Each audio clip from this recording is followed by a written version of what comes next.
unites us across that diversity, because without that, I mean, think about it. We're a bunch of different-looking, two-legged higher mammals with a bunch of different shades of melanin, walk in some geographic space that we call a country, doing what our iPhones told us to do on a given day. I mean, that's the way the country looks at time. There's more to this than the aimless passage of time. In a deeper spiritual sense, we're put here for a purpose. But even in the civic sense, our country is founded on a shared identity and shared set of purpose grounded in the Constitution and the Declaration of Independence. For a nation founded on ideals, we need a common language to communicate that with one another. Do you think we're going to be more united as a country if we have a bunch of different people coming to this country speaking a bunch of different languages, unable to communicate with each other? Or do we say, no, there may be people from many different backgrounds, but we're a melting pot in this country, where we're able to communicate our ideals with one another and live up to our creed of e pluribus unum, which means from many, one. And so that's how I hope to marshal what's required. Is it's not this bickering about which side is going to win the elections because we run them which way. This is about who we are. And once we're united in that, I'll make a pledge and a commitment to this country, and I'll keep it. If we get the things that I have said, we will get through Congress. I will keep my promise as president. Single-day voting on Election Day as a national holiday, paper ballots, government-issued ID, and English as the language on the ballots. Then I will lead our party and our movement to do our part to say we're done complaining about stolen elections. We're done, the left, takes great umbrage to whenever somebody points this fact out about the 2020 election. Great, for my part to say that, well, you know what, each side will point to the other and say threat to democracy. We're done with that whole threat to democracy debate. It doesn't land well on my ears now when it comes through CNN or MSNBC on a given day, because the very threats to democracy are the people who decide to keep people off ballots, which is, I think, dead wrong. But I want to move our nation forward by standing for the basic principles. And the first step, and that's why I put that first of what I'm going to get through Congress, we will secure our elections. By the next midterm election after I take over, that's how they're going to be conducted, and that's how we get this country back. Thank you, sir. God bless you, Vivek. I appreciate it. God bless you. God bless you. Thank you, sir. I just want to say I'm a high school teacher, and I came around to you within the last 24 hours. Oh, thank you. Because of my daughter, because of my nephew. When you walk into a school building, you feel the energy, you feel the life, and the kids give it back to you. And that's what brought me to you, was your energy, because we need leaders who are energetic and are passionate about what they do. The second thing is the life issue is very, very important to me. And my daughter convinced me that you were the most pro-life candidate. So for that, I thank you. My last thing that I'm going to ask is a little out there. I'm a science teacher. Okay, I'll just tell you that. And I'm a person who's very curious. Within the past few years, we're hearing really strange things about what's happening in our skies and in our waters around our country. And I'm not one of those people that are out there, but I am curious as to what is going on with our national security and these videos and these things that we are seeing as it relates to our country. Yes. And right behind you it says truth. Tell me how on the first day you're going to address the truth as to what's going on in our skies and in our waters and our national security. Thank you. Yep. Thank you. I appreciate that. Thank you. I appreciate your first comment. That means a lot to me. And thank you for bringing your father, your uncle. Thank you. I appreciate that, guys. Bring him along. And I'll ask you sort of spread the message in the 24 hours you have left. I think energy and vigor does matter in a president, actually. I think it's going to take somebody now more than ever with fresh legs to reach and lead the next generation of Americans.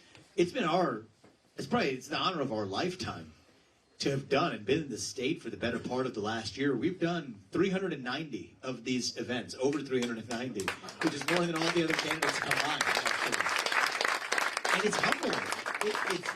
It takes some energy to drive across the state, but then, Steve King proves me. He's been driving around the state right there with us, and he seems to have every bit as much or more energy. So it's not just an age thing. It's about who brings that spirit for our country. And this is what gives me my energy, actually.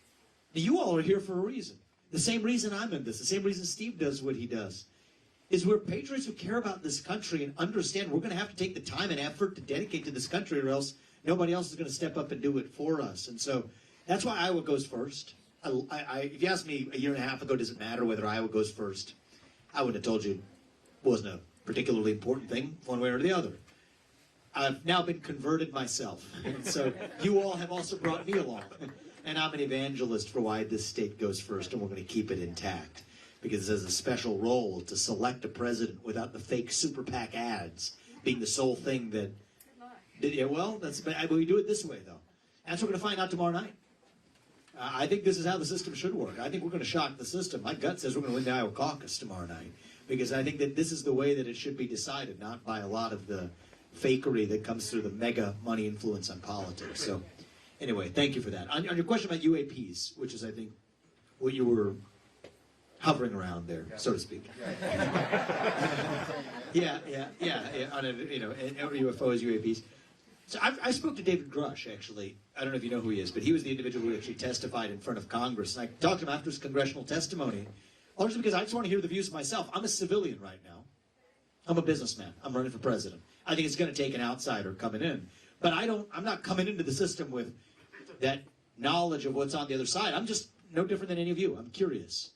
And I have to say that if a guy, not just him, but the other colleague of his who also ended up testifying, lays out a lot of the knowledge, and that's the testimony where it came out that there were biological remains that were not identified or known, and that the U.S. government had classified this.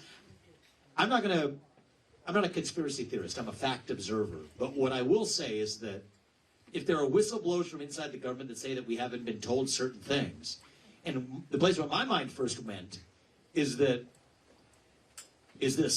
an adversary here at home, right? China, Russia, doesn't matter, here on planet Earth. Are there aspects of life on Earth in the oceans that we have not yet discovered that we ought to know something about? As we're adopting climate change policies in the name of rising oceans, we should have a curiosity about what the heck is actually going on. Even in the bottom of our own seas that may have been here, doesn't mean that you're some alien conspiracy theorist, but do we know everything about the oceans in this country? No. And so that sounds to me a lot less conspiratorial than the idea that somehow emitting carbon dioxide in the air 50 years ago was going to give us a global ice age before suddenly it changed its mind and decided it was going to create global warming. And we have to somehow flog ourselves, wear a hair shirt, stop burning carbon even as we shifted to China, right? And somehow you can emit carbon dioxide in the United States and that will cause the planet to burn. But somehow if you shift those emissions to China, it doesn't have that same effect. Yeah, that sounds like a lot more ridiculous to me than anything you're saying. And yet that's exactly what's guiding the public policies of this country. And so I think it's okay to be curious about the truth of other aspects of our planet that we may not have gotten to the bottom of. But I'm not going to tell you what I don't know. And there's one man he shared a lot with me that I thought was interesting that he also shared with Congress. But what I will tell you is, whatever it is, we're going to give you the truth. We deserve a government that tells the people the truth again. We have a government that doesn't trust the people with the truth. And I think this is what I've come to understand, is I see the Trump-Russia collusion hoax that never was. The Hunter Biden laptop story, which absolutely was factually true before they told you it was made-up Russian disinformation on the eve of the last election. The COVID origin absolutely started from a lab in Wuhan, which you're told for the longest time that it didn't start in a lab in Wuhan. The truth of what happened on January 6th, the video footage that was released later, that was initially suppressed to create one public impression.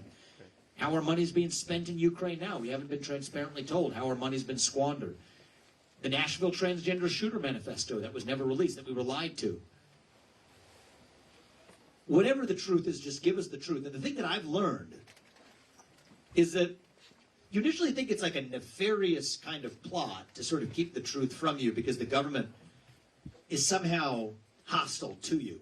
I think it's even worse than that, which is that the government thinks they're doing you a favor when they don't tell you the truth. The people in that position, they don't see themselves as criminals that are quietly getting away with it. They see themselves as benevolent leaders that are keeping the truth from the public that the public can't handle, actually. See, they think they're coming from a place of benevolence. And that's what you have to understand to get to the root cause of it. It's what they think of is not just a lie, it's the noble lie. To me, no lie is noble. That's what I believe.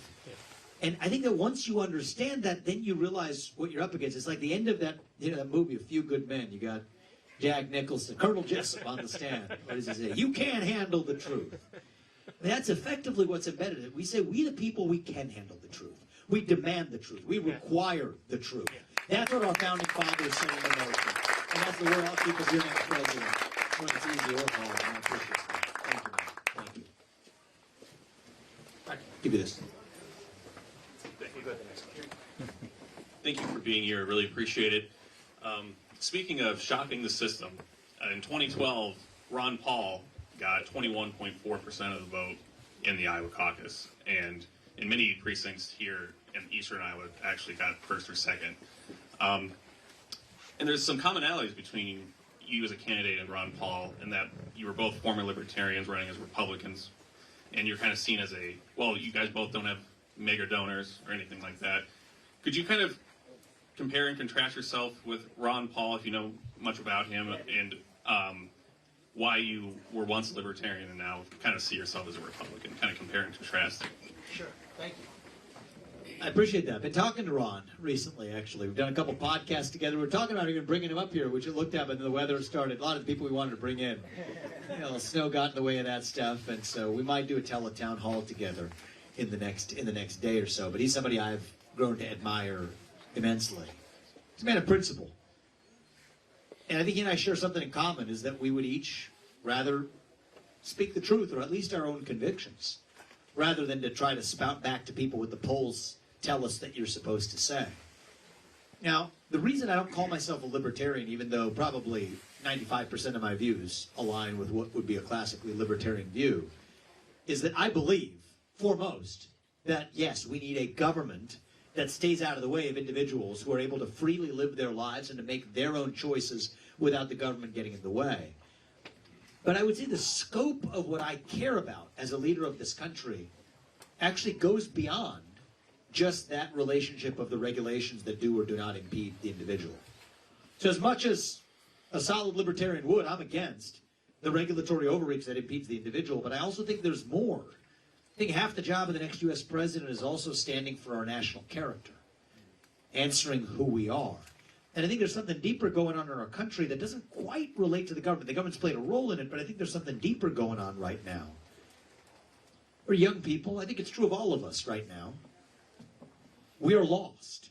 We are hungry for purpose and meaning and identity at a time in our national history when the things that used to fill that void in our hearts, faith in God, patriotism, hard work, family, these things have disappeared. And that leaves a moral vacuum in our black heart, and a black hole of a vacuum, I would say, in our hearts. And when you have that vacuum that runs that deep, that's when the poison fills the void. Yep. And we obsess over the poison too much at times, right? We can pick your favorite one in some ways. Wokeism, transgenderism, climatism, COVIDism, Zelenskyism, as I sometimes say, is partly it's become a kind of religious fixation, really. Depression, anxiety, fentanyl, suicide. These are symptoms of a deeper void of purpose and meaning in our country. Yes. And I think half the job of the next U.S. president is just through the example we set, fill that void with the vision of what it means to be an American. I'm an America First conservative, but to put America first, we now have to rediscover what America is. We're hungry to be part of something bigger than ourselves, yet we can't even answer really what it means to be an American. And I think that, too, is part of my job as the next president. And so that's why I call myself a conservative, America First conservative, not a classical libertarian, not because I'm opposed to those views, but because the set of views that I have are even more expansive. And you know what? I've talked to Ron Paul more recently, not him as a candidate. I think he actually agrees with that. I think that maybe it may have even been a little bit different than where he was in 2012 about the importance of that. We've done 2 podcasts together on his podcast, and we stand on the shoulders of the giants who came before us, and to me he'll definitely be one of the giants on whose shoulders I expect to stand with this movement. This time, though, not just to make a point and move the terms of conversation. I'm doing this to be your next president.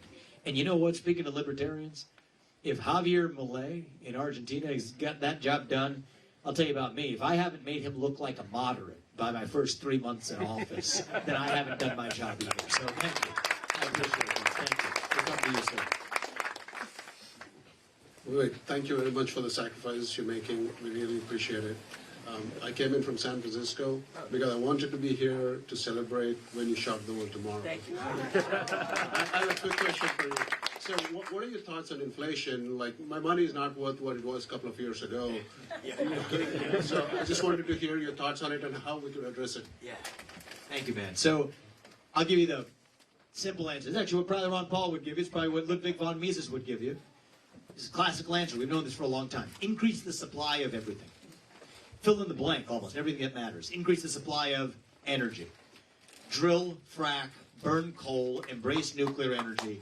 Get our oil and natural gas out of the ground and sell it, for God's sake. And you can use that to buy down $8 trillion of our national debt. Right off the bat, that's how you actually fix our national debt crisis without even touching Social Security or Medicare along the way. And so that's number one. Increase the supply of, fill in the blank, housing. We have a housing constraint in this country because we have land use restrictions that stop us from new home construction, especially smaller lot home construction. And then additional regulations now coming from the EPA for new home construction. Get rid of those regulations. That increases the supply of housing, brings down the cost, grows this economy. If you're a small business owner, one of the top difficulties to expand your small business today is finding workers to fill the open positions, for God's sake. Why? We're paying people more money to stay at home instead of to go to work, using our taxpayer money to do it. No longer do that. That increases the supply of labor, brings down the cost for small businesses in our supply chain, grows this economy. So that's the answer. Increase the supply of everything. What's holding the supply back? Regulations. 75% mass headcount reduction with a lot of the regulations to go with it. Cross those out. And you know what? We have a growing economy again. And that's how you do this and fight inflation while you're at it. I appreciate that. We have time for one last question, right? We'll give it to you, young man. Oh, did she have one as well? We'll take the last two then. We'll go quickly. I can't say no. I have a weakness. I'd like to have you clarify your position on the Ukraine. Sure. Probably from two standpoints. What you think you would do, and some of the proposals, I've been a little confused, so I'd like you to clarify that. But if Russia going into the Ukraine violates our UN Constitution, do we have any reason to believe any agreement we do with Russia? Sure. So I could go all day on this one, actually, because I'm very deep on this. But since you asked, let me just give you the clear punchline here. I think you're referring to an agreement we made in 1994 in what's called the Budapest Memorandum. It is my firm view that we have already more than kept the commitments that we made to Ukraine in that Budapest Memorandum.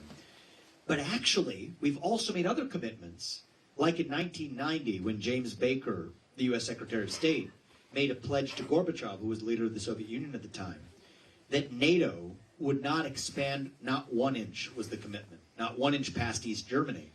And NATO has expanded way past East Germany since then.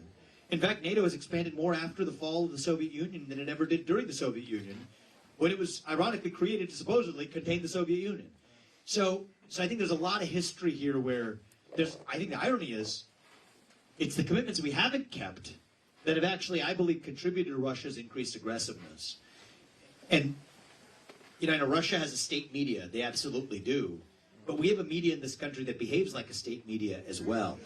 And so, you know what, if you were there, you would actually think the U.S. has the same kind of state media that they have there, and they'll think that they're actually just being fed the truth. Well, we're sitting here, we think we're being fed the truth by CNN or whoever else. Well, well, we actually may have had our own eyes open to that, to say that there's a lot more to the story. This one as for so many others. That being said, what would I do practically? I would end the war on reasonable terms. A diplomatic deal that rapidly, soon after I take office, brings this war to an end. I would require, America first, what's the most important thing for America? The Russia-China military alliance is the top threat we face. Together, those two countries arguably outmatch us. What would I do? I would do a reasonable deal that requires Russia to exit its military alliance with China in return for a hard commitment that NATO will not admit Ukraine to NATO, which is what Putin's been demanding at every step of the way before he even invaded, and a reasonable deal to have some territorial deal in the eastern provinces that are currently occupied. Now keep in mind, those provinces are Russian-speaking regions that have never voted in a Ukrainian parliamentary election. For the last 10 years they haven't. The reason Russia's able to occupy that but not Kyiv is that there was no counter resistance, because many of the people who live there think of themselves as not part of Ukraine, certainly. So I would do a reasonable deal that brings that war to an end. I think that's better for the United States.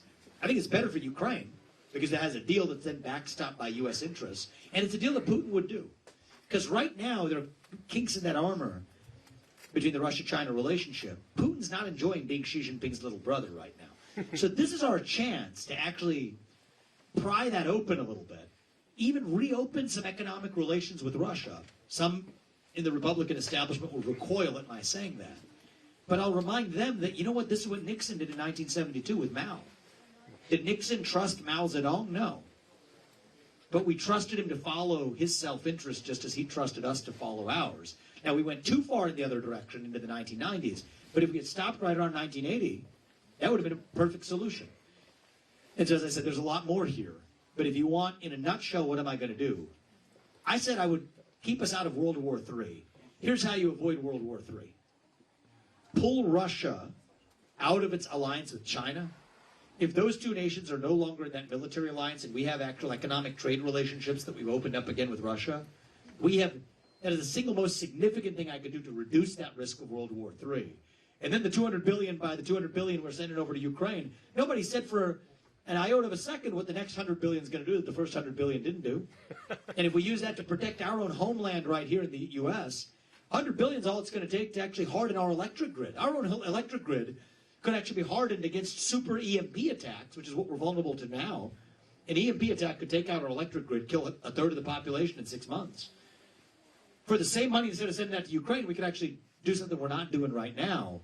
That's how we both reduce the risk of World War III and protect our own homeland against the vulnerabilities that we actually face right now. So thank you. Hope that gives you some clarity.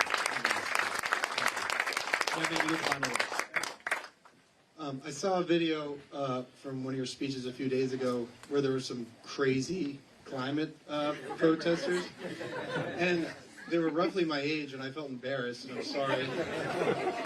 And so my question is, and I think those people are brainwashed. I think they're brainwashed about climate and gender and now foreign wars.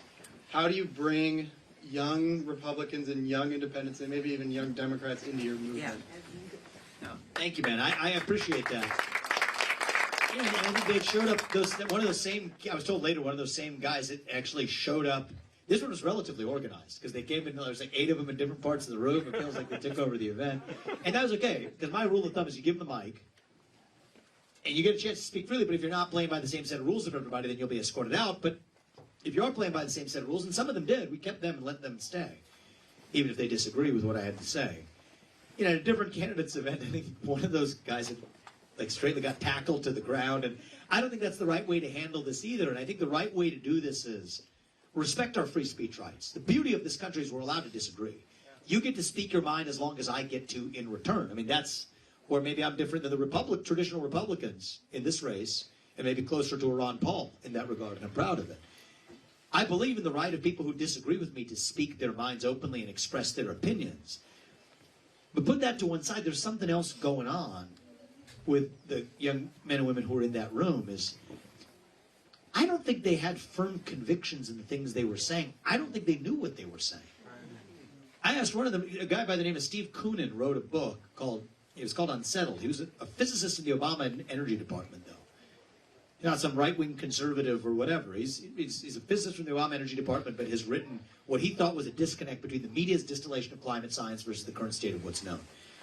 I asked him if they had heard of or read that book. It was like a deer in the headlights, but for somebody who's dedicated so much energy to pulling something off like what they did there, maybe opening a book about the subject might be a decent place to start, actually, right? And that's where I come back to what we see right now is not a bunch of young people who are against what we have to say. I don't think that's quite it. It's that they're lost. You know, you have recent college campuses, you saw a lot of those, I would say deeply misguided and in some cases offensive protests, chanting, death to Israel or whatnot throughout the college campuses.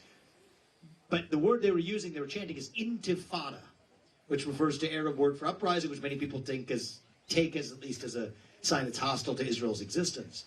But if you listen to some of those video clips, you actually hear the chants. You could hear it in the audio. They were chanting infitata, which is like not even the word that they think they're supposed to be chanting, right? And so that almost captures what's going on here. And I think that we Republicans, and I think this is why I'm in this race, I see a lot of the other Republicans who on policy agree with 80%, 90% of what I'm telling you, but who are almost frightened of the existence of that, as opposed to saying that it's our job to lead all Americans, actually. We can't just be running from something. I'm in this to lead us back to something, to our vision of what it means to be a citizen of this nation, to those 1776 ideals that set our country into motion. Speaking of young people, it's young people that set that country into motion.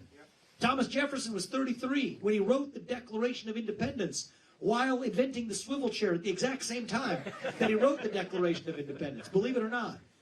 Benjamin Franklin, he was the inventor of the Franklin, also co-signer of that document. He invented the Franklin stove, a lightning rod in the home, the bifocal spectacle, a remedy for the common cold. Robert Livingston, he was an ambassador to France. He also signed the Declaration of Independence. He invented one of the key components of the steamship. These are our founding fathers. What happened to that inner animal spirit?